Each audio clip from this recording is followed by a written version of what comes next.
Chester Baker was a total rounder. He was a four-fisted drinker.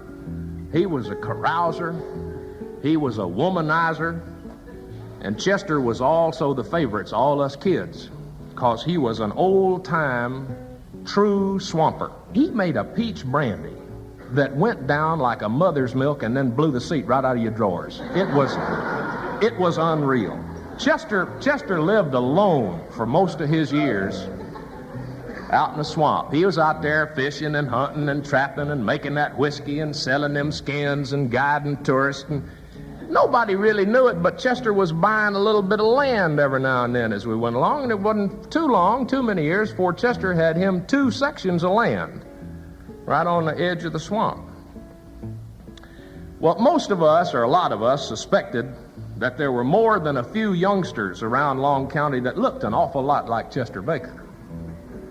And that could have been true, because Chester was a big, handsome man. He was about 6'5", and he weighed about 250 pounds, and he was just about as soft as a Cypress 12 by 12. And it was known that Chester liked to love the ladies. Well, in 1945, when Chester Baker was 72 years old, he took himself a bride. Esther Murrow had just celebrated her 50th birthday, and she had set her hat for Chester Baker and had very quietly chased after him for about 15 years.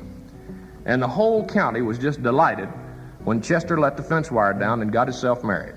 Now, Miss Esther was a pillar of local society. She was in the garden club, and Miss Esther was one of the primmest and most properest ladies in all of Long County, Georgia. And Miss Esther and Chester got married on a Saturday afternoon, and it was a wonderful affair. They just invited the whole area, just made it public. And the ladies coming and they bringing armloads of food and gifts, and the men came and got squashed on that old popsicle whiskey that Chester made, and it was a glorious day. Kids was running and playing and having a wonderful time. 72-year-old Chester Baker and his new bride, 50-year-old Mrs. Chester Esther Baker. Well, as ladies are kind of prone to do, Miss Esther just took over. And she started changing that house that Chester had built like you wouldn't believe. Up to now, Chester had lived the good life. He had him a pack of dogs and a couple of cows and had his still and his little greenhouse, and everything was wonderful. But now, things were changing. Miss Esther had some new lamps installed, even got herself a telephone. Chester went out and bought a propane gas stove to take the place of that old wood burner he'd had all them years. Bought himself a new pickup truck. And as far as we knew, they were the happiest couple in all of Long County, Georgia. Well, one Friday afternoon, there's about 14 of us standing out in the driveway of the Rainbow Garage Filling Station and Grocery Store. And somebody hollered, "Lord, looky yonder." And we all run out to the road, and here come that new Ford pickup truck, just fishtailing it right down the road. Gravel was slinging out all over the place, dust was boiling up. That thing come flying into the driveway, knocked down a 10-foot section of Mr. Bass's whitewashed fence, bounced off that pump that didn't work, and here come Miss Esther just boiling out of that truck. She clamped her hand on her hat and grabbed her purse and went storming in that store. And Miss Esther was not a lady to use strong language.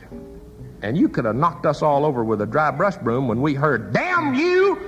Damn you, Bass Ferguson, get out of the way and give me that telephone." And she snatched up that phone and she said, "Martha Grimes, damn you, give me that number of mine. Now, you ring 230 right now."